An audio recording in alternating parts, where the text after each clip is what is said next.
সকালের breakfast complete হয়ে গেছে। আজকে আমার দ্বিতীয় দিন।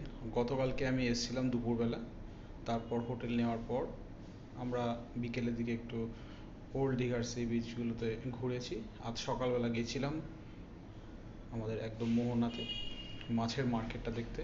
খুব সুন্দর পমফ্রেট ইলিশ, তো তোমরা সবাই এসো।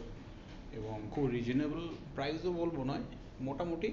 এখন যেহেতু মাছটা উঠছে না, মাছে এখন ডিম পাড়ছে, সেই জন্য মাছ ধরাটা এখন নিষেধ, তো কিছু পাওয়া যাচ্ছে, একটু কস্টলি হয়ে যাচ্ছে। তো তারপর আমরা ব্রেকফাস্ট করে নিলাম। তো ব্রেকফাস্ট করার পর এখন নিউ দীঘার বিচে আমরা যাব, সেখানে কিছুক্ষণ ঘোরাফেরা করব, তারপর সেখান থেকে তাজপুর।